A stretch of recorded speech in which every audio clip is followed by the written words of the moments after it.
I knew it was over before a single word was spoken. It happened in a crowded cafe on a quiet Sunday afternoon. The kind of place we used to love. Sunlight spilled through the windows, dust floating lazily in the air. I was stirring my coffee, half listening to her talk, when she looked up. Not at me. At him. The look on her face lasted maybe 2 seconds. But in those 2 seconds, something inside me cracked open. Her eyes softened in a way I hadn't seen in months. Her mouth curved into a smile that wasn't polite or practiced. It was instinctive, familiar, intimate. And I knew. I didn't need proof yet. My body knew before my mind caught up. A tightness in my chest. A ringing in my ears. The sudden feeling of standing outside my own life, watching it collapse in slow motion. I told myself I was imagining things. I always did. For weeks, maybe months, I had been doing that. Explaining away missed calls. Laughing off how she tilted her phone away from me. Accepting work stuff as the answer to everything. Convincing myself that the distance between us was normal. That marriages went through phases. That love didn't always look the same.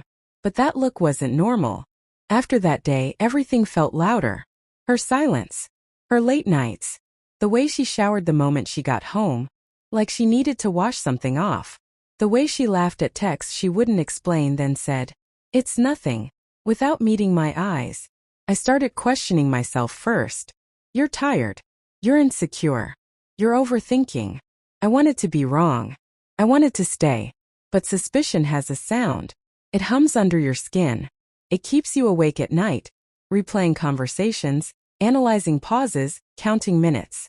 One night, her phone buzzed on the kitchen counter while she was in the shower. I didn't grab it right away. I stared at it like it might bite me. My heart pounded so hard I thought I'd throw up. Then the screen lit up again. Him. I can't stop thinking about today. The way you looked at me. That was it. No explicit words. No confession. Just confirmation. My hand shook as I scrolled, not far, just enough. Inside jokes. Memories I wasn't part of. Messages sent late at night, early in the morning. Emotional fingerprints everywhere. I felt stupid. Not for trusting her, but for doubting myself for so long. When she came out, towel wrapped around her hair, she saw my face and froze. "What's wrong?" she asked. I held up the phone. She didn't deny it. That hurt more than anything.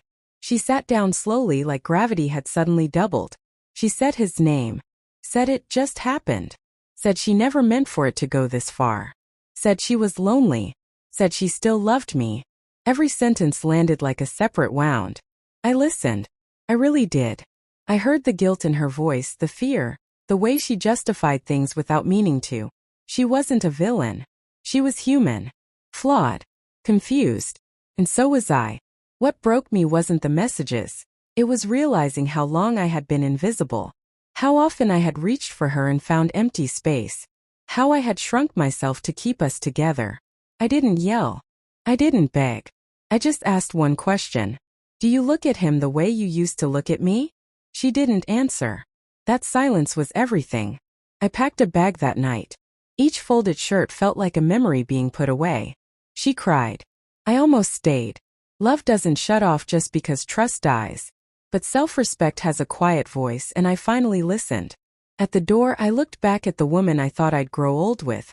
She whispered my name like it might pull me back. I left anyway.